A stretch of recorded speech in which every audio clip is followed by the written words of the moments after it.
दोस्तों आज की इस क्लास में हम बिहार डीएलएड एंट्रेंस एग्जाम 2023 के लिए मैथ के प्रैक्टिस सेट सॉल्व करेंगे। दोस्तों आज की इस क्लास में हम टोटल 10 क्वेश्चन सॉल्व करेंगे। यहाँ पर दोस्तों आप लोग क्वेश्चंस देख सकते हैं जो आज की इस क्लास में हम सॉल्व करने वाले। दोस्तों सबसे पहले हम इस क्वेश्चन को सॉल्व करते हैं। देखिए दोस्तों इस क्वेश्चन में बोला गया है दो संख्याओं का योग जो है 16 है तथा उन दोनों संख्याओं का अंतर जो है ना 2 है, तो दोनों संख्याओं का गुणनफल क्या होगा ये पूछा गया है। तो दोस्तों मान लीजिए हम पहली संख्या x मान लेते हैं और दोस्तों दूसरी संख्या हम y मान लेते हैं। तो बोला क्या गया है इन दोनों संख्याओं का योग मतलब कि प्लस करने पर 16 आ रहा है और दोस्तों इन दोनों संख्याओं का अंतर मतलब कि x और y को घटाने पर जो है ना 2 आ रहा है। तो दोस्तों हमें बताना है इन दोनों संख्याओं का गुणनफल क्या होगा। तो देखिए हम क्या करते हैं इस इक्वेशन को सॉल्व कर देते हैं। तो देखिए सॉल्व करने का क्या नियम है, एक बार दोस्तों आप जो है इन दोनों इक्वेशन को प्लस कर दीजिए। तो देखिए यहाँ पर दोस्तों हमें 2x मिल जाएगा और यहाँ पर प्लस में y है और यहाँ पर माइनस में y है, तो इससे ये कट जाएगा, ठीक है ना। और बराबर में दोस्तों 16 और 2 कितना हो जाएगा 18 हो जाएगा। अब देखिए इस वाले इक्वेशन को आप लोग सॉल्व कर लीजिए, आपका आंसर आ जाएगा। देखिए यहाँ पर दोस्तों 2 जो है ना x के साथ मल्टीप्लाई हो रहा है, तो दोस्तों x के साथ मल्टीप्लाई हो रहा है तो x यहीं रहने दीजिए। और 2 दोस्तों जब आप इस साइड लेकर जाएंगे बराबर किस साइड में, तो ये मल्टीप्लाई वाला किस में चेंज हो जाएगा, भाग में चेंज हो जाएगा। तो इस तरीके से आप कर सकते हैं। देखिए तो x बराबर में हमें 9 मिल गया। अब दोस्तों देखिए आप सभी जानते हैं कि इन दोनों संख्याओं का योग बताया कितना गया था 16 और हमें x मिल गया है 9, तो y यहाँ रहने दीजिए और 9 को आप इस साइड लेकर चल जाइए तो हमें y भी पता चल जाएगा। तो y देखिए पता चल गया ना 7, मतलब कि x हमें पता चल गया है कितना आया है, x हमारा 9 आया है और y हमारा 7 आया है। अब इन दोनों संख्याओं का गुणनफल बताना है, ठीक है ना। तो 9 सते 63, ठीक ना, 63 इसका आंसर आ गया। और दोस्तों आप लोग चेक भी कर सकते, देखिए इन दोनों संख्याओं का योग मतलब कि x और y का योग जो है 16 बोला गया है। तो देखिए चेक कर लीजिए आप, x बराबर हमारा 9 आया था और 7 हमारा y बराबर हमारा 7 आया था, तो 16 आ रहा है ना। और इन दोनों संख्याओं का अंतर घटाकर भी आप लोग देख लीजिए 2 आ रहा है, ठीक है ना। देखिए दोस्तों बहुत ही सिंपल क्वेश्चन है ये। यहाँ पर हमें बताना है कॉलेज में कुल कितने भाग छात्रों ने शिविर में भाग लिया। तो यहाँ पर आप लोग जो है इन दोनों को प्लस कर दीजिए, आपका दोस्तों आंसर आ जाएगा, ठीक है ना। 8 और 5 13, 13 बटे में 40 हमारा आंसर आ जाएगा, ऑप्शन सी। देखिए दोस्तों ये काफ़ी इंपॉर्टेंट क्वेश्चन है, इसको करने का सबसे आसान तरीका आप लोग समझिए। यहाँ पर दोस्तों बोला गया है 1 से लेकर 100 के मध्य, 100 तक मतलब 1 से लेकर 100 के बीच में जितनी भी दोस्तों 7 के जो मल्टीपल है ना उनका योग हमें बताना है। मतलब कि जैसे 1 से लेकर 100 के बीच में तो 7 है, उसके बाद 14 है, उसके बाद दोस्तों हमारा 21 है, तो ऐसे कितने हैं। तो सबसे पहले हम ये देख लेते हैं। तो लास्ट वाला तो 98 होगा जो 7 का मल्टीपल होगा, मतलब कि 7 से अगर आप इसको डिवाइड करेंगे तो डिवाइड भी हो जाएगा। और एक प्रकार से हम कह सकते हैं मल्टीपल ऐसी संख्या होती है जो 7 का गुणज होता है, मतलब गुना करने पर प्राप्त होता है। या इसके टेबल्स आप पढ़ेंगे ना, 7 का आप पहाड़ा पढ़ेंगे तो जो भी आएगा 7, 7 1 जा 7, 7 2 जा 14, 7 3 जा 21, 7 4 जा 28, तो ये सभी जो नंबर्स है ना ये 7 के मल्टीपल्स होते हैं। तो 100 1 से लेकर 100 तक टोटल 98 है। अब कितने हैं, तो देखिए आप लोग एपी पढ़े होंगे दोस्तों क्लास 10th में, जिसे हम अर्थमेटिक प्रोग्रेशन बोलते हैं। इसमें दोस्तों हमारा लास्ट पद जो है ना 98 है, ठीक है ना। तो इसको हम किस तरीके से दर्शाते हैं, एन से दर्शाते हैं ना। और ये हमारा ए होता है और डी क्या होता है, डी क्या होता है, तो सेकंड वाला जो नंबर होता है ना सेकंड पद 14 माइनस में 7 कर दीजिए, मतलब कि A2 माइनस में A1 करेंगे तो हमें D पता चल जाएगा। तो देखिए 14 में से आप 7 माइनस करेंगे तो 7 हमारा D है और लास्ट वाला पद जो है वो 98 है। तो टोटल कितने हैं, मतलब कि 1 से लेकर 100 के बीच में कुल कितने 7 के मल्टीपल हैं, ये हम पहले पता कर लेते हैं। तो देखिए ये फॉर्मूला है पता करने का,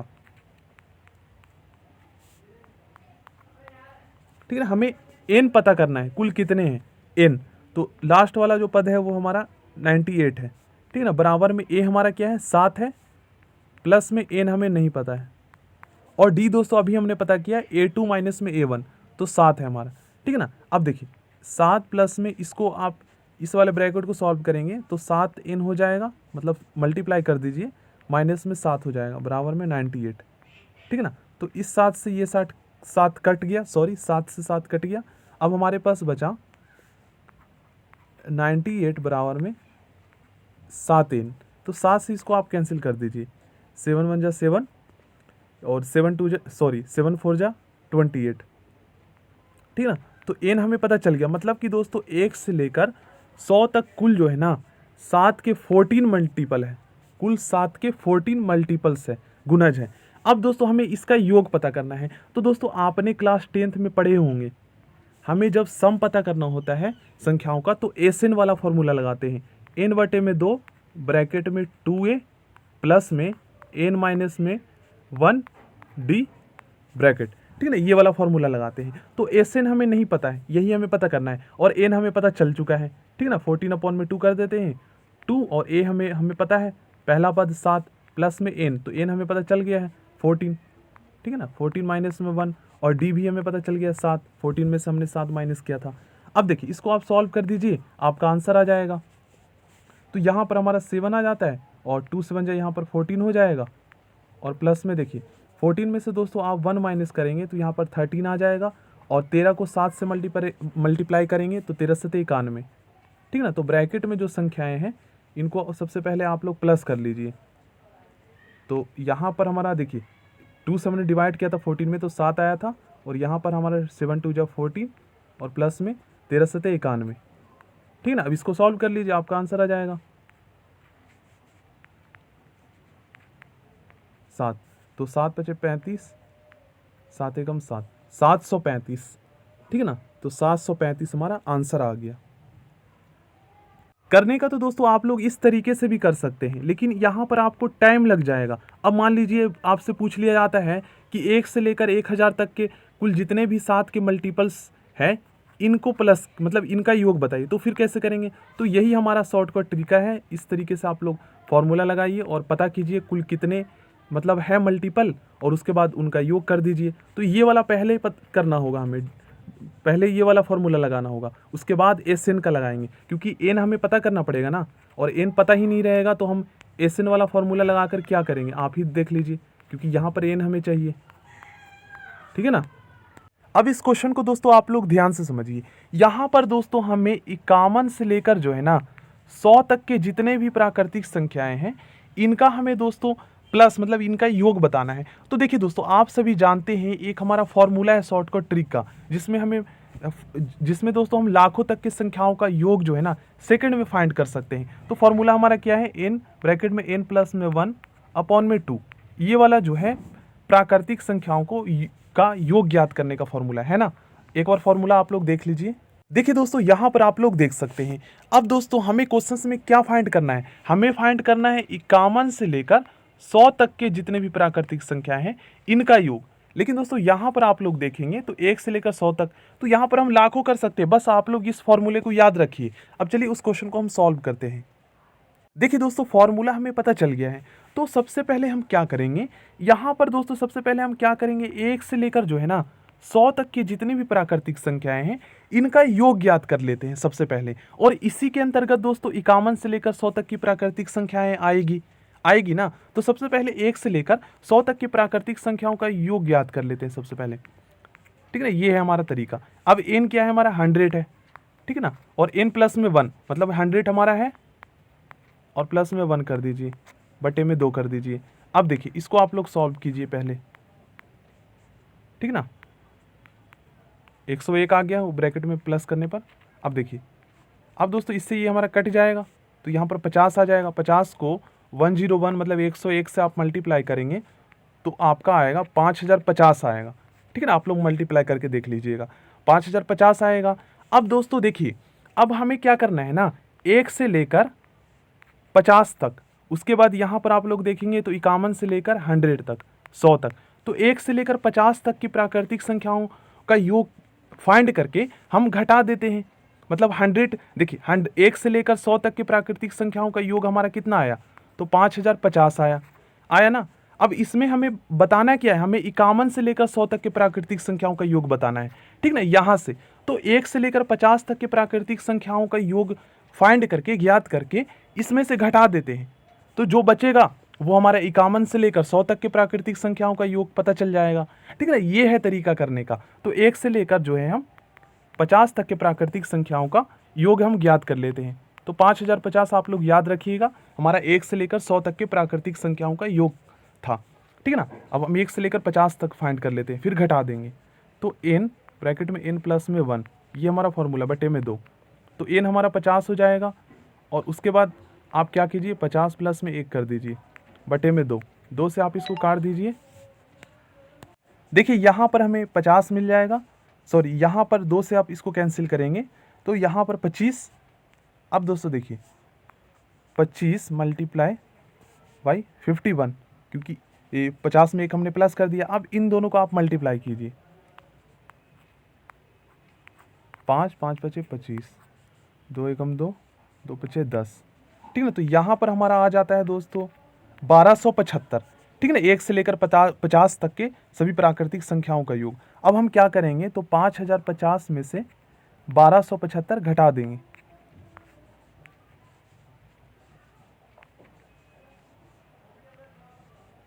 तो यहाँ पर दोस्तों हमारा 3775 इसका राइट आंसर होगा, ठीक है ना। ये हमारा आंसर आ गया।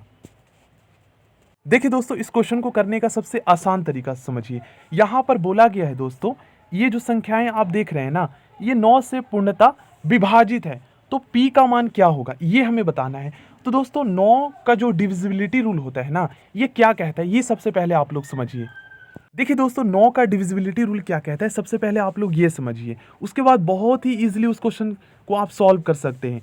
यहाँ पर बोला गया है, यदि दोस्तों किसी संख्या का, मतलब कोई संख्या दे रखा हो, जैसे यहाँ पर एग्जाम्पल के रूप में बताया गया है, किसी संख्या का आंकिक, मतलब इनके अंकों का योगफल जो है ना, अगर 9 से विभाज्य हो, मतलब 9 से अगर वो डिवाइड हो जाता है, तो वो जो संख्या है ना, ये 9 से विभाज्य होगी। मतलब कि इनके अंकों को आप प्लस कर दीजिए, और जो आएगा, अगर ये 9 से पूरी तरह से डिवाइड हो जाता है, तो ये जितनी बड़ी संख्या हो, ये भी जो है 9 से डिविजिबल होगा, ठीक है ना। इस बात को आप लोग ध्यान रखिएगा। तो डिविजिबिलिटी रूल के अकॉर्डिंग दोस्तों इसको हम सॉल्व कर देते हैं। तो हम क्या करते हैं दोस्तों, यहाँ पर बोला क्या गया है, 9 से जो है ना, ये पूरी संख्या पूर्णतः विभाजित है। तो हमारा डिविजिबिलिटी रूल क्या कहता है, यदि किसी संख्या का अंकों का योगफल जो है ना, अगर ये 9 से विभाजित हो जाता है, तो पूरी संख्या जो है वो 9 से विभाजित होगा। मतलब इनके अंकों का योगफल करने पर जो संख्या आता है, अगर वो 9 से विभाजित हो जाता है, तो देखिए इनको आप प्लस कर लीजिए, 4 और 3 7, 7 और 2 9, 9 और 1 10 हो जाएगा ना 10। अब 10 में हम ऐसे P के स्थान पर ऐसी कौन सी संख्या रखें जो 9 से पूर्णतः विभाजित हो, तो इन ऑप्शंस में से दोस्तों 8 रखेंगे, तो ये 10 जो है ये 18 हो जाएगा, तभी तो ये 9 से पूर्णतः विभाजित होगा। 9 दूनी 18, 2 पूर्णतः विभाजित है ना, तो ये पूरी संख्या जो है ये किससे विभाजित हो जाएगा, 9 से। तो यहाँ पर P का वैल्यू होगा 8, ठीक है ना, क्योंकि 8 रखने पर ही हमारा 18 बना है डिविजिबिलिटी रूल के अकॉर्डिंग। देखिए दोस्तों ये भी काफ़ी सिंपल क्वेश्चन है। यहाँ पर आप लोग 12 से जो है, देखिए m के किस मान के लिए 34m भाजक 12 से पूर्णतः विभाज्य है, तो यहाँ पर हम इस तरीके से इसको कर सकते हैं, ठीक है ना। 12 दूनी 24, 1 0। अब यहाँ पर कौन सी संख्या रखें, तो यहाँ पर अगर दोस्तों सबसे छोटी संख्या 2 रखें, तो यहाँ पर अगर देखिए, अब 12 का आप लोग टेबल पढ़िए, 12 8 96, 12 नीम, यहाँ पर दोस्तों 12 नीम 108 हो रहा है, तो यहाँ पर हम 2 नहीं 8 रख देते हैं, ठीक है ना। तो ये पूरी तरह से डिविजिबल हो जाएगा, कट जाएगा, तो यहाँ पर हमारा जो है 8 आएगा m के स्थान पर। ऑप्शन सी इसका राइट आंसर होगा। देखिए दोस्तों ये भी काफ़ी सिंपल क्वेश्चन है। यहाँ पर दोस्तों आप लोग क्या कीजिए, 7 को आप 2 से मल्टीप्लाई कर दीजिए, तो 7 2 जब 14 हो जाएगा। अब 9 आप 14 में प्लस कर दीजिए, ठीक है, 9 4 13, 3 2, तो यहाँ पर हमें इकाई का अंक बताना है, तो 3 आ गया, तो ऑप्शन बी इसका राइट आंसर होगा। देखिए दोस्तों ये भी काफ़ी सिंपल क्वेश्चन है। यहाँ पर 6 से जो है हम 100 में डिवाइड करके देखते हैं, ठीक ना, 6 कम 6 4। अब यहाँ पर दोस्तों 100 में कौन सी संख्या छोटी संख्या जोड़ी जाए, तो यहाँ पर हम क्या रख दें, ठीक है ना। तो यहाँ पर अगर हम 2 रखें, मतलब 100 में 2 प्लस कर देते हैं, तो 102 हो जाएगा। अब यहाँ पर ये 6 से पूरी तरह से डिवाइड हो जाएगा, 6 सते 42, 6 कम 6 6 सते 42, ठीक ना, 17 चौक 102। तो यहाँ पर हमारा 2 होगा, ऑप्शन ए इसका राइट आंसर होगा। मतलब कि 100 में जो है 2 सबसे छोटी संख्या को जोड़ी जाए जो 6 से पूरी तरह से डिविजिबल होगा। इस क्वेश्चन का आंसर दोस्तों आप लोग कमेंट बॉक्स में बताएंगे। बहुत ही सिंपल क्वेश्चन है। आप सभी ऑप्शन में दोस्तों 15 से जो है डिवाइड करके देख लीजिएगा, या फिर आप लोग डिविजिबिलिटी रूल लगा दीजिएगा। मतलब दोस्तों कोई संख्या यदि 3 और 5 से विभाजित हो जाता है तो वो 15 से भी डिविजिबल होगा। ठीक है ना, ये है डिविजिबिलिटी रूल 15 का। दोस्तों इस क्वेश्चन का आंसर भी आप लोग कमेंट बॉक्स में बताएंगे। यहाँ पर दोस्तों आपको जो है ना धनात्मक गुणनखंड, मतलब इनका फैक्टर आपको बताना है। तो फैक्टर दोस्तों मैंने, जब आप वर्गमूल निकालते हैं फैक्टर मेथड द्वारा, तो उसमें दोस्तों मैंने आपको सिखाया था कैसे हम करते हैं। तो इसी तरीके से इसका आप लोग फैक्टर बताइएगा, ठीक है ना, कितने हैं। सो थैंक यू फ्रेंड्स, बाकी क्वेश्चंस हम नेक्स्ट क्लास में करेंगे दोस्तों। और भी ऐसे ही इंपॉर्टेंट क्वेश्चंस आप करना चाहते हैं तो दोस्तों आप लोग चैनल के प्लेलिस्ट को जरूर चेक करें। और दोस्तों मैंने साइंस के लगभग दोस्तों 500 से अधिक क्वेश्चंस मैंने करवाए हैं। अगर आप दोस्तों साइंस के इन सभी क्वेश्चंस को कर लेते हैं तो दोस्तों यहाँ पर आपको काफ़ी ज़्यादा हेल्प होगा, क्योंकि दोस्तों यहाँ पर जो मैंने क्वेश्चंस करवाए हैं ये सभी सिलेबस पे आधारित हो और ये बहुत ही ज़्यादा इंपॉर्टेंट है। और पिछले साल को दोस्तों क्वेश्चंस इसमें से जो है बहुत सारे आए भी थे। ठीक है ना, आप लोग स्टूडेंट से भी पता कर सकते हैं। So thank you, next class में मिलते हैं।